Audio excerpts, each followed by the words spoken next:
Welcome back to the Legacy Podcast. My name is Olisya Grant, co-founder of Matrix Legacy Inc. We are back for episode number 29. This is the show where we create a blueprint for success, we look for ways to create generational wealth, and we break those chains of a poverty mindset.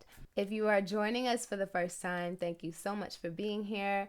We are just over halfway to the 52 episode benchmark that we've given ourselves so we can stay on that road to consistency, so we can put out some really great content and finish what we started. So we are just getting warmed up, and you've picked an amazing time to jump in the water. If you've been here since the beginning, you know how much I appreciate you. Every like, every comment, every DM, every share literally means the absolute world to me. And I always just like to take a moment to acknowledge and appreciate you. You could be doing anything in the world with your time, and to know that you're spending it with me, to know that there's some impact and some value that you're able to take away, it means the world. So thank you so much for being here. Today's episode is very much so a note to self, but it's a note to self out loud because I know there's a lot of people who need to hear this, because I needed to hear this. And so I'm excited to share.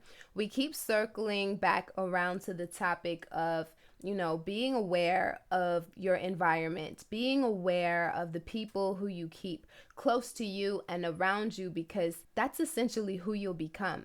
And the farther along I get into this entrepreneurial journey, the more and more I realize that phrase my mom used to say when I was a kid, and I'm sure a lot of you have heard some variation of it.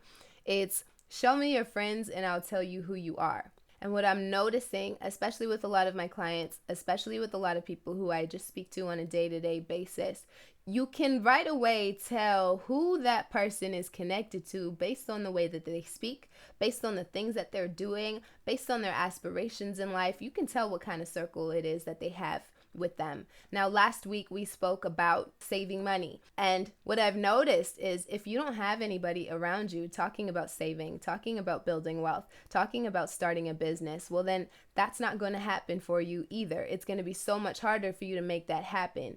If you're around a lot of very ambitious, motivated people who are constantly talking about growth, talking about opportunity, talking about positive, uplifting things, then by default, that kind of it seeps into your being. The way that you speak changes. The way that you see things change. Your desire to spend more money, go out more often, watch certain things, go to certain places, do certain things is directly impacted by the people who we have around us. Now, the reason it's so important, and we spent some time talking about taking inventory, seeing who's around you. The reason that's so important is subconsciously, a lot of us seek validation. Subconsciously, a lot of us want to be accepted by the people around us. And so we all want to feel like we are a part of something, so we will either shrink or stretch ourselves in relation to our environment. So let's say you're a person who's really motivated and ambitious, and you're going for a promotion at your job or that next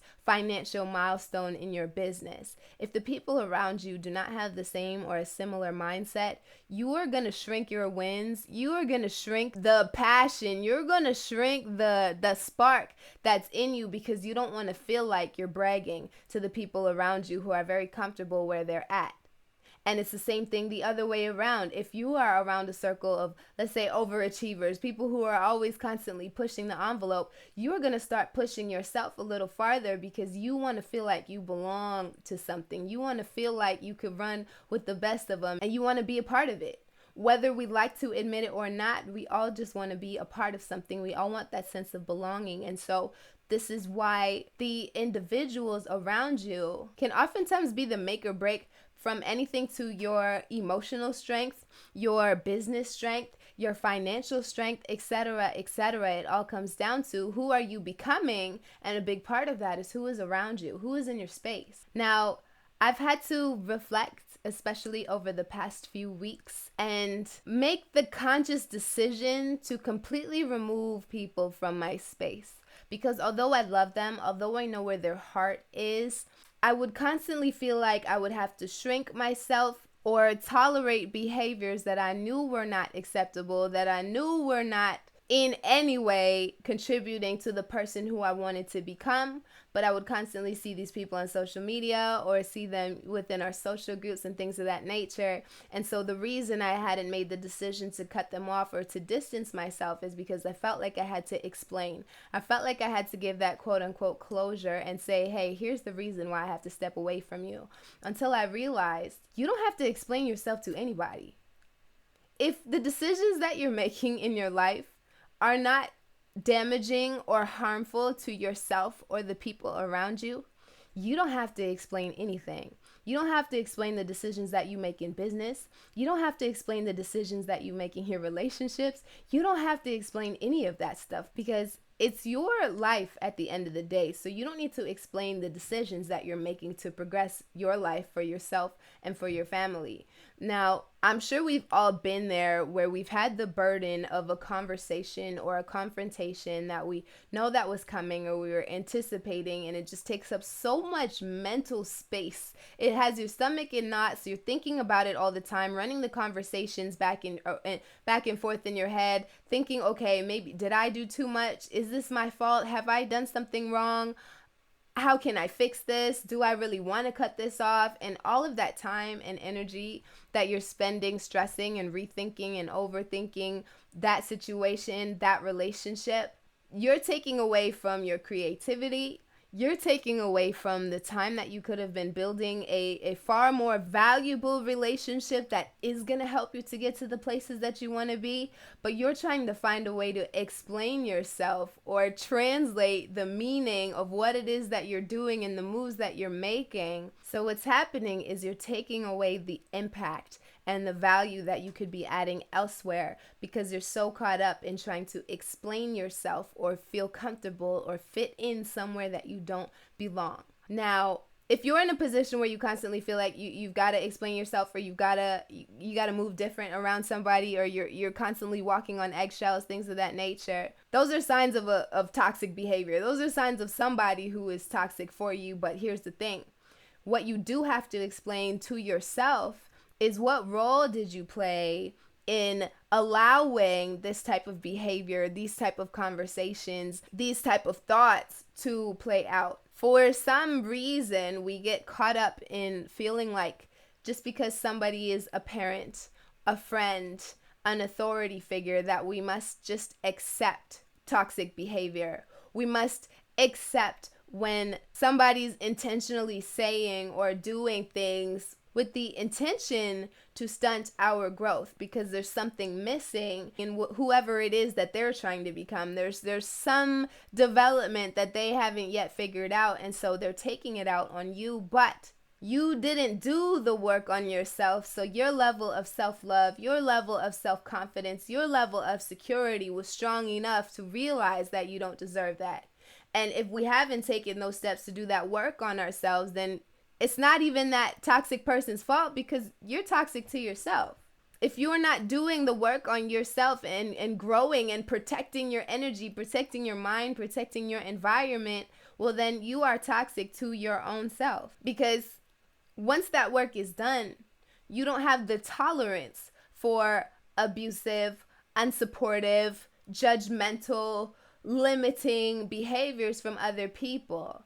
Because you are very clear on who you are, what you're working towards, and the things that are necessary in order to get you to where you're going. So before we point the finger, we've got to look in the mirror and say, what role did I play in this? And once we realize what role we've played in this and we've explained to ourselves the reason why and the next steps that we're going to take to make sure that never happens again, we don't owe an explanation to anybody. I don't need to tell you why you no longer hold that position of my right hand. I don't need to explain to you why I can't do certain things or go out as often or listen to you complain in my ear for an hour and a half about everything you have going on, not once talking about a solution. I don't need to explain to you why I cannot sit down through that. But I do need to explain to myself why I've allowed that in my space, in my environment, if I do love myself and I do care about where I'm going as much as I say that I do. Now, at no point does this mean that that other person did not do something wrong? Because I listen, I've been through it. I've been taken advantage of. I've had people mistaken my kindness for weakness. I've had people take advantage of the resources that I have, from money to people to access to events and opportunities. And when I look back on those relationships, I received absolutely nothing. It was completely a one-way street. And I have no problem with standing in the gap for somebody and being there for them. But if you are constantly draining my battery, I come to you on full, and by the time I walk away, I'm at 0%, but you're leaving at 100% every single time, well, then that's my fault. I let you do that. I allowed you to take advantage of who I am at my core, and I have to accept what part of that am I responsible for. And so just rounding this out, as I said, this is truly a note to self, that as long as you are not damaging yourself, as long as you're not damaging the people around you, you do not owe anybody an explanation for the actions that you need to take to protect your energy, to progress in your career, to progress in your relationships, to progress in your personal development. You do not owe anybody an explanation. You only owe yourself an explanation once you realize that you're constantly in a position where you feel like you've got to seek that validation and explain yourself to people. The only explanation that's necessary is the one to the person in the mirror saying, listen, this is where we went wrong, and this is where we're going from here, and this is the type of behavior and the type of environment that's not acceptable. It cannot come forward with us. We've got to leave that that old version of us behind in order to get to the places that we want to be. So that's the message of the day. That is the building block of the day in a nutshell, is you do not have to explain yourself. The only thing that you must do is take responsibility for your part in allowing toxic energy, toxic people, and toxic behaviors in your space. And that is what's going to absolutely release you from whatever barrier, whatever block that you feel like you have. It's because too much of your mental capacity and too much of your creative energy is being wrapped up in trying to deal with unnecessary confrontation, unnecessary tension that shouldn't be there in the first place. So once you remove that, whatever you got to do, block it out, delete, whatever you've got to do to remove it from your space, that is what's going to allow you to completely release and just launch forward full force into whatever it is that you're running towards. But having to keep doubling back and trying to make sure that you weren't misunderstood or misinterpreted, or that you're not going to have to face harsh judgment or somebody putting you down or trying to limit you, that's what's taking up valuable time, valuable energy, valuable headspace. And we don't have time for that. We are out here trying to build a legacy, so we do not have the time for that. So that is all I've got for the day, guys. I truly, truly hope this helps somebody. As I said, it's a note to self, but usually the note to selves are the ones that are the most impactful, because there's a lot of people going through the same thing. So if this is what you're going through, then you are absolutely, definitely not alone. You just have to make the decision to make the change, to make the necessary adjustment, and it's smooth sailing from there.